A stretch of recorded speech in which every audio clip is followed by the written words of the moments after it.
pretty important meeting has just wrapped up in Washington, D.C. and leaders have spoken to the media. The US Defence Secretary Lloyd Austin in that meeting did pledge that Australia won't be left with any capability gap on the submarines issue. He spoke after the AUSMIN meeting. Defence Minister Richard Marles was there, also the Foreign Minister Penny Wong. Also, our Sky News Washington correspondent Annalise Nielsen, and she joins us live from the US State Department. Annalise, the US pledged to increase troop rotation as well.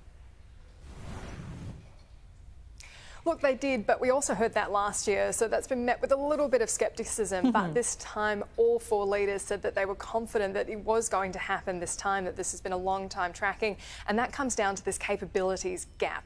Now, this is a serious consideration for Australia with Collins-class submarines ageing, and then still we're not expecting these nuclear submarines under the AUKUS deal to come online until the 2030s, and so the real risk is what happens in the meantime. This is what's been a huge focus of these discussions between the United States and Australia, and the pledge we heard from the Defence Secretary Lloyd Austin was that Australia won't be left wanting in this time. We recognise where Australia is and how when its capability begins to diminish, and of course we will address all of that in that pathway that we create, and so we will not allow Australia to have a capability gap going forward.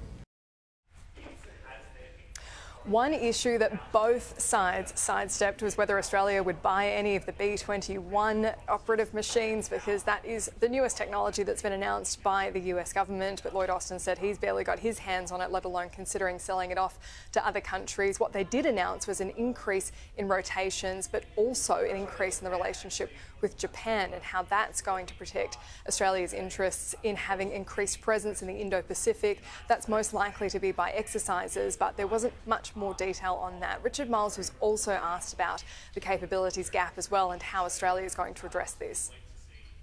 The most important capability that Australia is seeking to pursue right now is, of course, a nuclear-powered submarine capability.